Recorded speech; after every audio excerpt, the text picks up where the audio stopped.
Ciao à tutti, bonjour, bonsoir, dépendamment de l'heure à laquelle vous regardez cette capsule. Alors, moi c'est Caroline, ici nous parlons beaucoup plus de la santé hormonale de la femme. Alors, vous vous rappelez, je sais pas, dans une de mes vidéos, je parlais des différents piliers dont il fallait prendre en considération pour essayer d'améliorer, de réguler nos hormones et d'essayer de réguler le cycle menstruel de la femme. Alors, on avait quatre piliers, on avait l'alimentation, on avait le stress, on avait l'activité physique et on avait le sommeil. Alors, aujourd'hui, je veux juste un peu brosser quelques bénéfices de l'activité physique. L'activité physique, oui, elle est très importante pour la bonne santé de nos hormones, pour réguler nos hormones, parce qu'elle a plusieurs bénéfices extraordinaires, quoi, l'activité physique. Pour améliorer notre santé hormonale, nous devons prendre en considération au sérieux l'activité physique. Fuir la sédentarité, en général pour différentes pathologies, mais également pour les troubles hormonaux. Le mouvement, normalement, est une caractéristique fondamentale de l'espèce humaine. Les hommes primitifs, comme on le dit souvent, avaient l'habitude de se déplacer en, à pied pour chercher les aliments dont ils avaient besoin et tout le reste. Avant la commodité de nos jours, vraiment, c'était vraiment beaucoup la marche à pied pour se déplacer, pour effectuer différents. C'est vrai, la technologie, l'industrialisation nous a facilité la vie, mais n'oublions pas que nous sommes toujours, les hommes, on a toujours besoin de mouvement. Donc, malgré toute cette commodité que nous avons aujourd'hui, nous devons quand même faire l'effort d'être en mouvement tous les jours parce que vraiment la sédentarité mine vraiment notre santé hormonale, quoi. Outre favoriser d'autres pathologies chroniques, elle favorise également ce déséquilibre, quoi. Comme on va le voir après. Malgré le monde hyper technologique dans lequel nous baignons, avec la facilité d'être livré à domicile. Aujourd'hui, on est livré à domicile pour tout, hein? Pour les articles que nous achetons sur Internet, pour tout pratiquement, jusqu'aux emplettes pour la maison, la nourriture et tout. Si le supermarché n'est pas proche, il y a la possibilité d'être livré directement à la maison. Oui, c'est vrai, ça a ses avantages en cas de maladie où on ne réussit pas à se déplacer, mais si on a la possibilité de se déplacer, il faudra privilégier le mouvement parce que de toutes les façons, même si le supermarché est loin de la maison, le seul fait de sortir et d'aller faire ses emplettes, ça fait un nombre de pas que tu peux faire par jour, entrer dans le compteur, quoi. Donc, il est vraiment très important de faire attention à ces petits trajets qu'on peut inclure chaque jour pour essayer d'être en mouvement constamment. Pour tous les achats, on peut être livré à domicile. Nous sommes des hommes programmés pour bouger, dont nous avons nos jambes. Donc, utilisons beaucoup plus nos jambes pour des distances qui ne sont pas loin, privilégions nos jambes. Si la distance est vraiment longue et tout, et qu'on a les temps vraiment réduits et tout, on peut comprendre. Oui, mais si ce n'est pas le cas, pourquoi pas profiter? Il faudra utiliser nos jambes pour nous rendre au supermarché, pour faire différents trucs. Donc, c'est important, quoi. Inclure vraiment le mouvement est très important pour nous. Nous avons vraiment plusieurs bénéfices en activant, en pratiquant l'activité physique. Nous en tirons vraiment beaucoup de bénéfices. Je me rappelle une fois, j'avais noté du fait que juste la marche à pied était un anti-stress naturel dans la mesure où elle favorisait la production des endorphines qui sont des molécules que le corps humain produit pour nous relaxer et tout. Donc, c'est un anti-stress naturel, pourquoi pas profiter. Seulement la marche, quoi. Donc, nous sommes avantagés. Elle stimule la production des endorphines. De façon constante également, elle favorise la motilité intestinale. Je l'ai noté dans une des vidéos où je disais que bouger favorise la motilité intestinale et par conséquent l'élimination des selles.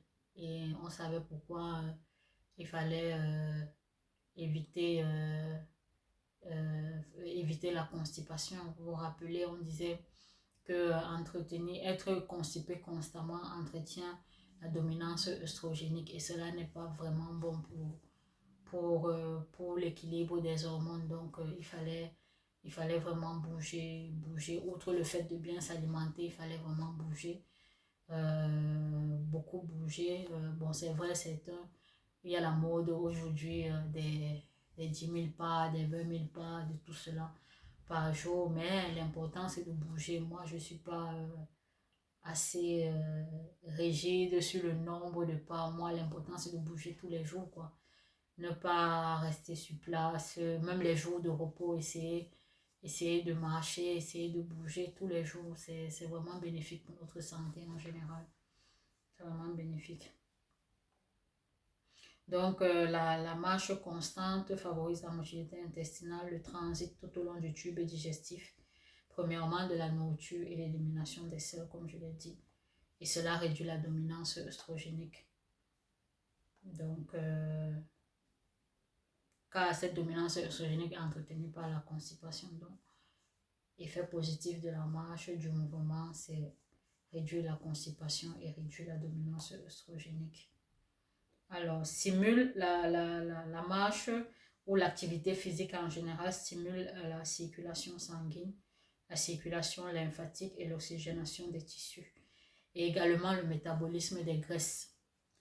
Pourquoi le mouvement favorise le métabolisme des graisses? On se rappelle que on n'avait pas, pour nos hormones, c'était vraiment très délicat et dangereux pour nous d'accumuler trop de graisse, surtout au niveau de la ceinture abdominale. Donc, parce que cette graisse-là était vraiment néfaste, car elle se comportait comme un organe en part entière en libérant des cellules pro-inflammatoires et cela induisait assez de stress à l'intérieur de l'organisme.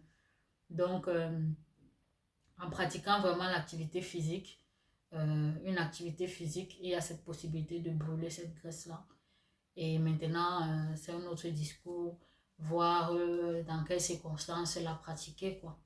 Parce que vivant avec un trouble hormonal, comme je le disais, j'avais fait l'expérience de faire une activité physique assez forte, assez intense, 3 fois la semaine.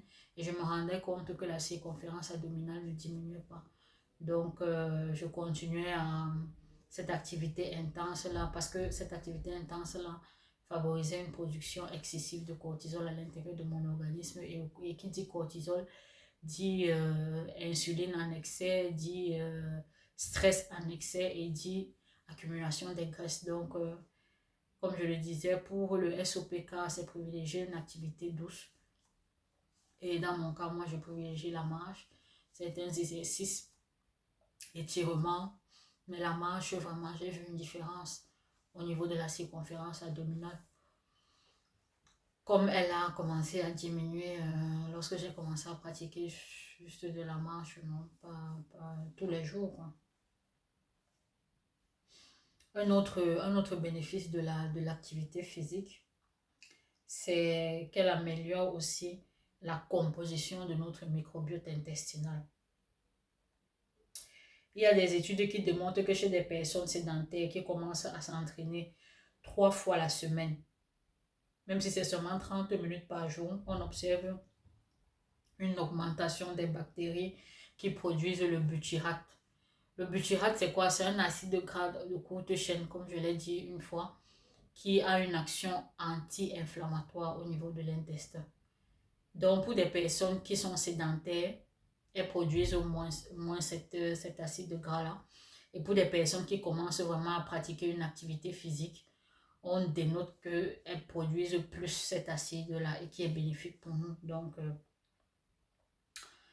C'est un acide gras à courte chaîne qui a des propriétés anti-inflammatoires, qui s'associe à la protection de la muqueuse intestinale, au contrôle du poids et aux défenses immunitaires, qui renforcent le système immunitaire. Donc, l'activité physique, vraiment, c'est un autre pilier dont on ne doit pas négliger pour essayer de réguler nos hormones, pour essayer d'améliorer nos cycles, parce elle a vraiment des bénéfices extraordinaires sur différents points. Donc, elle peut nous aider à renforcer notre système immunitaire parce qu'elle agit sur notre microbiote intestinal, vous vous rappelez, les micro-organismes que nous avons à l'intérieur de notre intestin qui nous aident à absorber les aliments, à absorber les nutriments, à fabriquer certaines vitamines, à renforcer le système immunitaire, à évacuer également les sels. Donc, en prenant soin d'eux, outre manger assez de fibres, comme je le disais, choisir vraiment des fibres pour les nourrir et aussi le mouvement qui favorise la production des acides gras à courte chaîne. Donc, ils sont bénéfiques pour notre intestin, pour renforcer notre système immunitaire. Donc, pratiquer l'activité physique, c'est indispensable pour une bonne santé hormonale. C'est indispensable pour la santé en général, quoi. Donc, privilégier vraiment une activité physique douce pour éviter un excès de cortisol qui est néfaste pour les hormones. Donc, il faudra... moi, c'est la marche, comme je le disais, la marche que moi je pratique. Marcher dans ton quartier, marcher pour aller faire les emplettes, marcher, beaucoup marcher, quoi. C'est vraiment bénéfique pour nous, quoi, pour essayer de réguler nos hormones, pour essayer vraiment d'améliorer nos cycles, quoi. Donc, n'hésitez pas à utiliser vos jambes. N'hésitez pas à utiliser vos jambes pour, pour vous déplacer. Parce que c'est bénéfique pour notre cœur, c'est bénéfique pour nos hormones, c'est bénéfique pour plein de pathologies. Donc, c'est très important. Juste un petit rappel des bénéfices de l'activité physique par rapport à nos hormones. Ok. Si le contenu te plaît, n'hésite pas à te joindre à nous et on va se dire à la prochaine. D'ici là, vous vous portez bien. Ciao.